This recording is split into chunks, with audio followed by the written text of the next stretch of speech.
हरियाणा में 2024 के विधानसभा चुनाव के लिए कांग्रेस में जिन सीटों की टिकटों के लिए सबसे ज़्यादा मारामारी मचेगी उसकी सूची में आप फतेहाबाद का नाम भी लिख लीजिए। 2019 के चुनाव में जेजेपी की टिकट पर चुनाव लड़कर 70,000 वोट लेने वाले डॉक्टर वीरेंद्र सिवाच 16 अगस्त को कांग्रेस में शामिल हो रहे हैं। डॉक्टर वीरेंद्र सिवाच के कांग्रेस में शामिल होने के बाद अब वहां पर कांग्रेस की टिकट के लिए शीर्ष दावेदारों की संख्या 4 हो गई है। पूर्व सीएम भूपेंद्र हुड्डा, कुमारी शैलजा, रणदीप सुरजेवाला और कांग्रेस हाईकमान के बीच में इस सीट को लेकर तकड़ी मारामारी रहेगी। अपने खेमे के नेता को टिकट दिलाने के लिए भूपेंद्र हुड्डा, कुमारी शैलजा, रणदीप सुरजेवाला और कांग्रेस हाईकमान पूरी कोशिश करेंगे। अब सवाल ये उठता है कि चारों खेमों में से टिकट किसको मिलेगी। कुमारी शैलजा की तरफ से इस सीट पर टिकट के सबसे प्रबल दावेदार पूर्व विधायक बलवान दौलतपुरिया हैं। बलवान दौलतपुरिया 2014 के चुनाव में इनेलो की टिकट पर फतेहाबाद से विधायक रह चुके हैं। 2019 में वो पहले बीजेपी में शामिल हुए थे, लेकिन टिकट नहीं मिलने की गुंजाइश देखते हुए वो कांग्रेस में शामिल हो गए थे और तभी से वो कुमारी शैलजा के साथ जुड़े हुए हैं। कुमारी शैलजा बलवान दौलतपुरिया को टिकट दिलवाने के लिए पूरी कोशिश करेंगी, पूरा जोर लगाएंगी, क्योंकि इस पूरी बेल्ट में बलवान दौलतपुरिया ही कुमारी शैलजा के सबसे विश्वासपात्र नेता हैं। कुमारी शैलजा के सामने ये भी एक पॉजिटिव पॉइंट रहेगा कि बलवान दौलतपुरिया जहां 2014 के चुनाव में यहाँ से विधायक बने थे, वहीं 2019 के चुनाव में उन्होंने चुनाव नहीं लड़ा था, इसलिए उनको टिकट दिलाने में कुमारी शैलजा को ज़्यादा अड़चन नहीं आएगी। भूपेंद्र हुड्डा इस सीट पर टिकट दिलाने के लिए अपने खासम खास प्रहलाद सिंह गिलाखेड़ा का नाम पहले नंबर पर लेंगे। अगर उनकी बात बनती नजर नहीं आई तो वो डॉक्टर वीरेंद्र सिवाच का नाम भी आगे करेंगे, क्योंकि डॉक्टर वीरेंद्र सिवाच के खाते में 2019 के 70,000 वोट हैं। प्रहलाद सिंह गिलाखेड़ा को समस्या इसलिए आ सकती है क्योंकि 2014 और 2019 में वो लगातार 2 चुनाव हार चुके हैं। ऐसे में उनके लिए टिकट हासिल करना आसान नहीं होगा। प्रहलाद सिंह गिलाखेड़ा अपने बेटे के लिए भी 2024 में चुनाव के लिए टिकट मांग सकते हैं और प्रहलाद सिंह गिलाखेड़ा डॉक्टर केवी सिंह की तरह हुड्डा के साथ मिलकर 2024 के चुनाव में बेटे के लिए ही टिकट हासिल करने के लिए पूरी कोशिश करेंगे। भूपेंद्र हुड्डा के लिए यहाँ पर टिकट मिलना इसलिए भी मुश्किल है क्योंकि 2005 के बाद कांग्रेस यहाँ पर एक बार भी चुनाव नहीं जीत पाई है और तीनों ही चुनाव में भूपेंद्र हुड्डा के कहने से यहाँ पर कांग्रेस की टिकट दी गई थी। इसलिए भूपेंद्र हुड्डा के लिए इस टिकट को हासिल करना आसान नहीं होगा, लेकिन वो आखिरी समय तक इस सीट की टिकट के लिए पुरजोर कोशिश जरूर करेंगे। कांग्रेस हाईकमान के खाते से और रणदीप सुरजेवाला के खाते से ज्वाइंट तौर पर यहाँ पर विनीत पुनिया भी टिकट के दावेदार हैं। कांग्रेस मुख्यालय में सेक्रेटरी के तौर पर बैठने वाले विनीत पुनिया भी पॉलिटिक्स के बड़े चाहवान हैं और 2024 में अपने लिए टिकट मांग रहे हैं। विनीत पुनिया लगातार फील्ड में एक्टिव होकर अपनी गतिविधियां बढ़ा रहे हैं और 2024 के चुनाव के लिए अपनी टिकट की दावेदारी को मजबूती से आगे रख रहे हैं। प्रहलाद सिंह गिलाखेड़ा, विनीत पुनिया और बलवान दौलतपुरिया के बीच में ही टिकट की दौड़ रहेगी।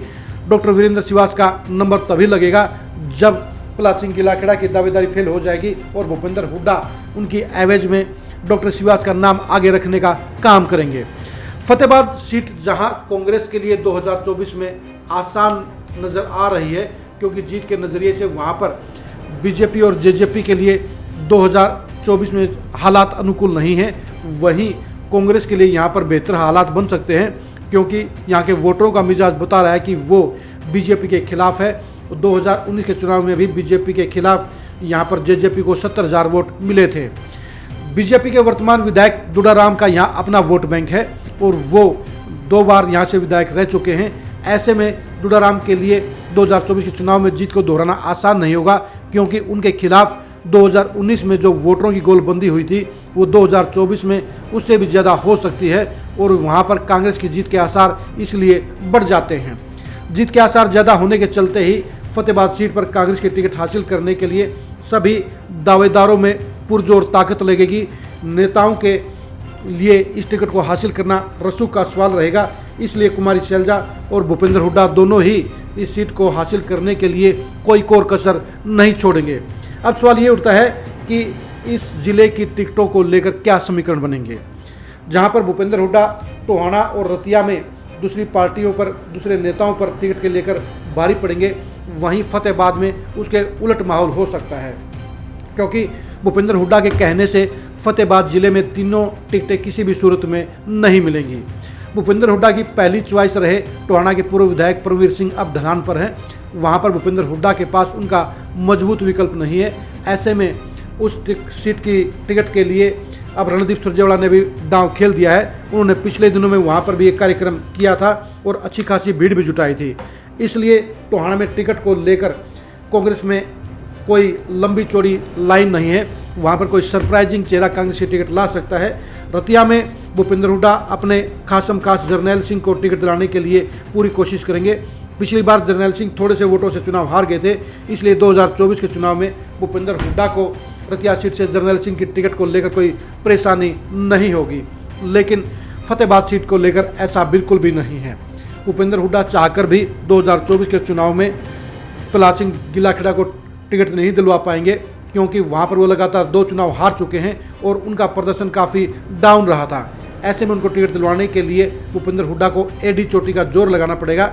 लेकिन दिक्कत इस बात की है कि कुमारी शैलजा के चहेते प्रत्याशी बलवान दौलतपुरिया का रिकॉर्ड प्रहलाद सिंह गिलाखेड़ा से बेटर है। वो डॉक्टर वीरेंद्र श्रीवास पर भी भारी पड़ते हैं। टिकट के मामले में साफ तौर पर नज़र आ रहा है कि अगर कुमारी शैलजा ने पूरी शिद्दत के साथ बलवान दौलतपुरिया की पैरवी की तो 2024 के चुनाव में बलवान दौलतपुरिया को ही फतेहाबाद सीट से टिकट मिलेगी, क्योंकि वो जीत के भी सबसे प्रबल दावेदार हैं। प्रहलाद सिंह गिलाखेड़ा और डॉक्टर श्रीवास के मुकाबले में कांग्रेस के टिकट पर बलवान दौलतपुरिया सबसे मजबूत प्रत्याशी साबित होंगे, क्योंकि उनके साथ का वोट बैंक इनेलो और जेजेपी से भी जुड़ा हुआ है। डॉक्टर वीरेंद्र श्रीवास के कांग्रेस में जाने के बाद इनेलो से जुड़ा रहा वोटर या तो इनेलो के साथ में वापस जाएगा, या बलवान दौलतपुरिया के साथ में जाएगा, या जेजेपी के पास में बरकरार रहेगा। ऐसे में डॉक्टर वीरेंद्र श्रीवास के लिए भी टिकट हासिल करना आसान नहीं होगा। टिकट की दावेदारी में निश्चित तौर पर बलवान दौलतपुरिया फतेहाबाद सीट पर मेजोरिटी के हिसाब से, जीतने की पॉसिबिलिटी के हिसाब से सबसे आगे नजर आते हैं। और कुमारी शैलजा भी प्रहलाद सिंह गिलाखेड़ा के बजाय बलवान दौलतपुरिया को टिकट दिलवाने के लिए पूरी ताकत लगाने का काम करेंगी। ये भी कह सकते हैं कि कुमारी शैलजा फतेहाबाद की टिकट को लेकर अपना पूरा दम लगाने का काम करेंगी और बलवान दौलतपुरिया को टिकट दिलाने के लिए वो एक और कसर नहीं छोड़ेंगी। कुमारी शैलजा भी बखूबी जानते हैं कि 2024 में मुख्यमंत्री पद की दावेदारी के लिए उनके साथ में विधायकों की बड़ी संख्या होना भी जरूरी है। बलवान दौलतपुरिया कांग्रेस की टिकट पर 2024 के चुनाव में जीत के सबसे प्रबल दावेदार हैं। उनको टिकट दिलवाकर कुमारी शैलजा को एक विधायक का समर्थन मिल सकता है। इसलिए कुमारी शैलजा बलवान दौलतपुरिया को टिकट दिलवाने के लिए पूरी ताकत लगाने का काम करेंगी। लेकिन ये कांग्रेस है जनाब, कांग्रेस में कब किसका पत्ता कट जाए, कब किसको टिकट मिल जाए, इसके बारे में कुछ कहा नहीं जा सकता, क्योंकि कांग्रेस मुख्यालय में बैठे विनीत पुनिया भी खामोश नहीं बैठेंगे। वो रणदीप सुरजेवाला के साथ में पॉलिटिक्स करके यहाँ तक पहुँचे हैं, लेकिन अब 2024 के चुनाव में वो अपने बलबूते पर यहाँ की टिकट लाने के लिए पूरी कोशिश करेंगे। कुमारी शैलजा रणदीप सुरजेवाला और किरण चौधरी के बीच में एसआर के ग्रुप बनने के बाद रणदीप सुरजेवाला विनीत पुनिया के टिकट के लिए कुमारी शैलजा के साथ पंगा नहीं लेंगे। वो ये टिकट कुमारी शैलजा के लिए छोड़ देंगे, लेकिन विनीत पुनिया हार नहीं मानेंगे। वो टिकट हासिल करने के लिए कांग्रेस हाईकमान के बड़े सूत्रों का सहारा लेंगे और आखिरी वक्त तक वो टिकट हासिल करने के लिए पूरी कोशिश करेंगे। इसलिए फतेहाबाद की टिकट को लेकर कांग्रेस में सबसे ज़्यादा मारामारी मचने के आसार हैं। कौन यहाँ से टिकट लेकर आएगा ये अभी फाइनल नहीं कहा जा सकता। फतेहाबाद सीट की टिकट को जानने के लिए, यहाँ के कांग्रेस के समीकरणों को जानने के लिए, कांग्रेस के प्रत्याशी के प्रदर्शन को जानने के लिए आप लगातार खरी खरी न्यूज़ के साथ जुड़े रहिए। आप हमारे फेसबुक पेज को लाइक कीजिए और यूट्यूब चैनल को सब्सक्राइब कीजिए। नमस्कार।